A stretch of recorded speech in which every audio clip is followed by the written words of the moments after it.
Hello, I have here the 3/4 scale brick-built Xbox 360 from Mega, formerly known as Mega Constructs, formerly known as Mega Blocks. This costs $150 US, and I was not willing to pay that price, so I waited and waited and waited. I was very fortunate to get it on a Black Friday sale for half that. I almost never talk about packaging because I think it's a colossal waste of your time, but in this case, this is just so striking how much this looks like an actual Xbox 360 console box that I'm sure there's been a lot of consumer confusion when people are just walking casually through the electronics department at a Target store in the US, which is where they put these in the electronics section, thinking, oh, Microsoft is trying to get a piece of the value market, the low end market, by re-releasing an actual Xbox 360 in 2023, 2024. That doesn't make sense, but okay. Not noticing, not thinking for a second that this would be a brick-built construction toy. However, here we are, console, controller, Halo 3 game, and even a little achievement. I thought this controller looked a little bit too sharp, a little bit too blocky, like it'd be uncomfortable to hold. I wasn't completely convinced. I heard other people who had built it being very, very happy about it, and I just couldn't see it. But after I built it, I could feel it, and it feels good in the hand, even though it is definitely scaled down. Again, everything here is 3/4 scale. All of the decorations are prints, and it is shocking how many prints this set has, how many unique prints, how many prints in total. As you can see, this comes with a small stand. It is the most basic thing that doesn't waste a lot of pieces, but yeah, this actually feels good. These dual molded thumbsticks were a big surprise to me with the rubbery material underneath for the bar. So that's, yeah, just feels good. Can't do anything with the D-pad. Nice prints, really nice prints for the main buttons here. None of the switches work except for the on-off button. See, that lights up. Oh, wow. I never looked at it straight on perfectly like that. Really causes a glow throughout the whole thing. So there are actually 4 light bricks in this set, but a nice glow there. Nice bright green color. They actually do cool things, mixing together multiple transparent parts with a certain green and then a yellow stacked in order to get more of an accurate Microsoft Xbox green color. There's a whole lot to talk about with this console. I will get through it the best I can, as quickly as I reasonably can.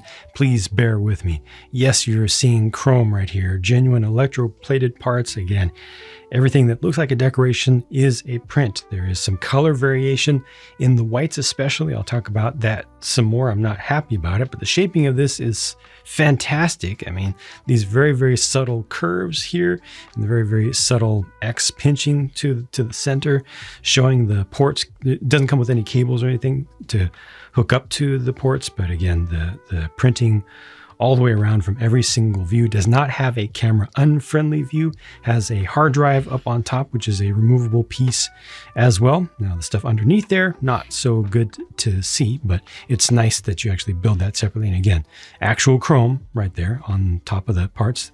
They have you apply those pieces right at the end. They come in their own bag. So you're not risking scratching it up while you're building the whole thing. But there, once again, sorry, it's going to be a little bit difficult because that is chrome, but you can see the decorations on top of that. It doesn't come with an actual memory card, the little memory cartridge thing, but the button down here, you can push the button in and you get the nice green. Everybody wants to see the red ring, of course. I don't think Microsoft would be happy about that.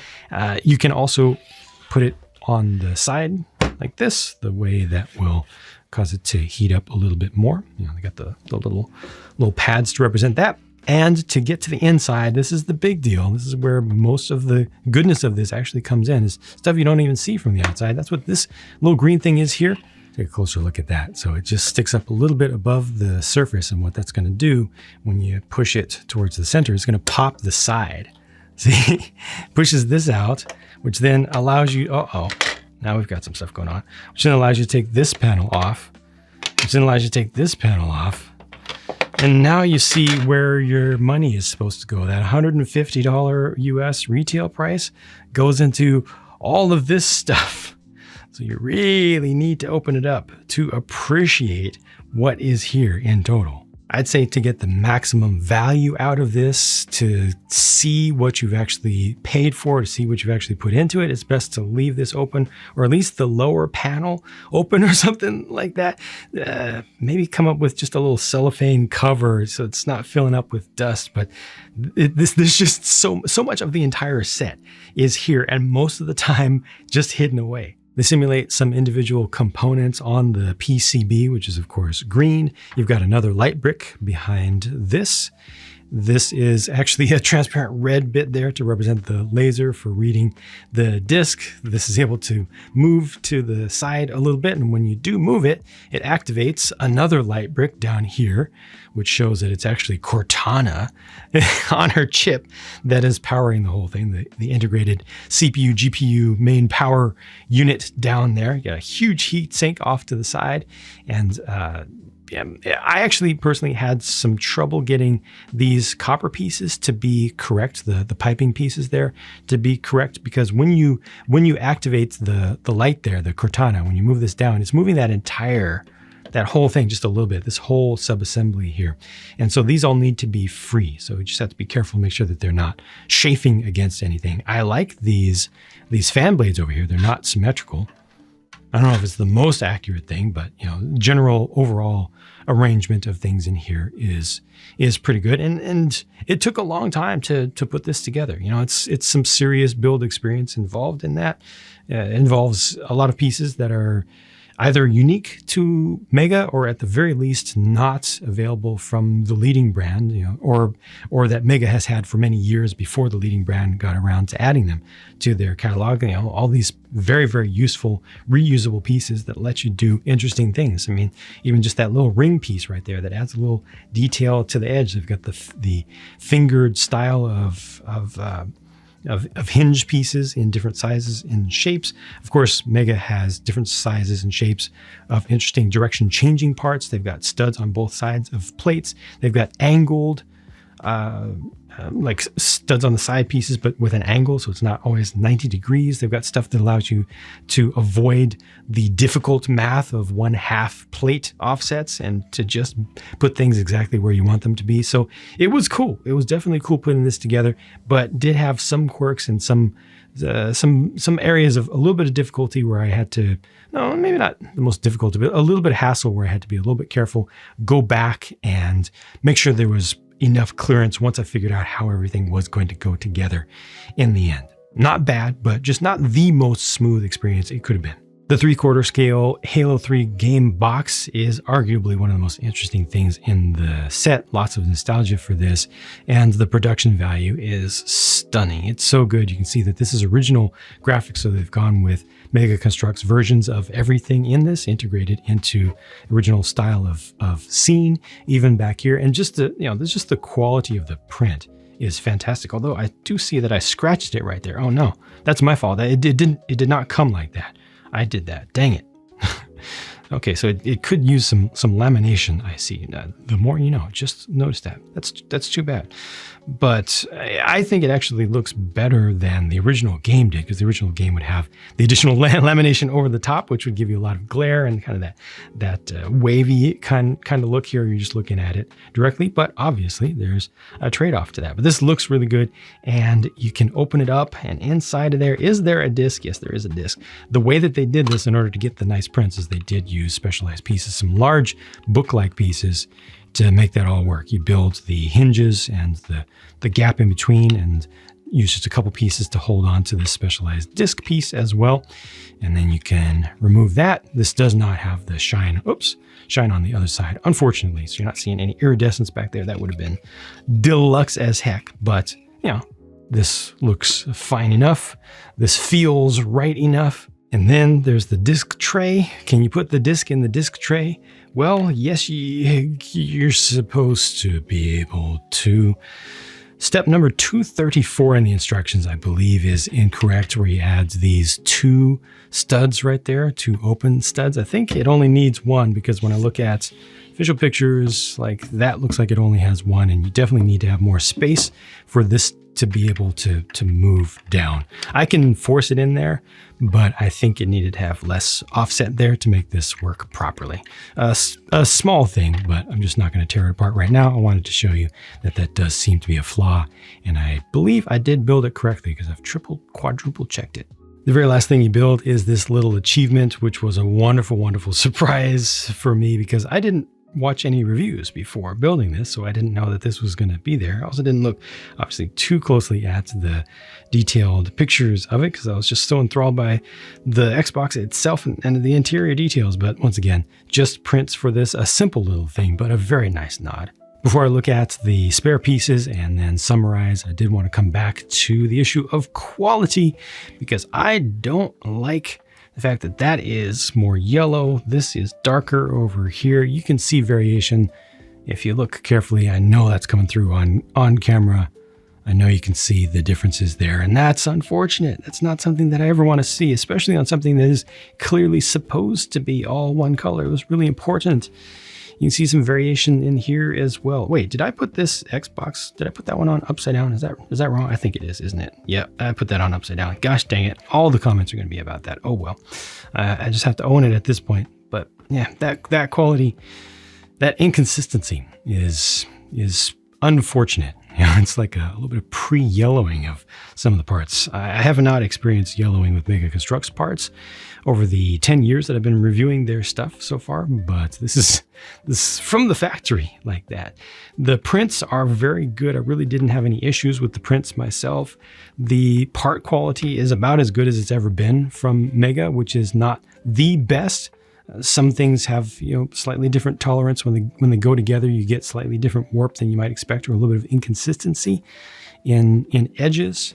But it's definitely beyond what I personally would consider to be good enough. However, if you want truly only the best and you're a stickler for fine details, definitely there are plenty of things that you'll notice that don't come out quite right with either due to the parts or just how the thing is constructed. And some of those are limitations of just physics and geometry, but yeah, some of them do come down to really the parts having a little bit of inconsistency, which then tends to multiply as you stack lots and lots of things together. These are leftover parts, including the French language version of prints for the achievement for French Canadian fans. This is what their brick separator looks like. You can see some of the parts that are in here that are unique to companies other than the leading brand. I won't go through all of them, but it's a lot of good stuff. They also have these. These were temporary pieces. So you're left with these at the end. Temporary pieces that were used to help hold up the PCB before everything was put together into the case. And I also wanted to call out one more thing uncharacteristically about packaging, because this is the package that the disc came in to keep it separated, and I appreciate that just because, again, it has the nice art on it. It's not a super collectible thing. You can see it's a little bit dented, but it did protect the disc itself, and it looks kind of nice. At the end of the day, I'm very happy with this thing, and I'm very happy to have gotten it for $75 US. In spite of how much value it provides here with the special colors and shapes and so many prints and the game, the faux game, and so much stuff, in spite of all of that, I personally still don't feel entirely satisfied with the original retail price of it of $150 US. Compared to the leading brand, you would think that this would be an amazing deal and I would be jumping for joy over it.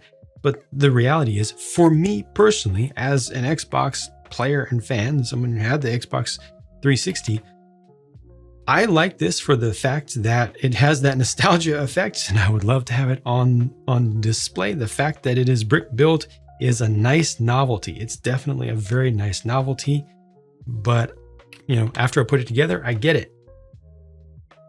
That's it. It's just going to be on display on a shelf. I would rather just get a non-working Xbox 360 off of eBay. And I know a lot of people hate me, absolutely despise my existence for the fact that I have this sort of opinion, that I would compare a display item to another display item that costs a lot less. But that's how my brain works. And I know I'm not alone in that, but maybe in the minority.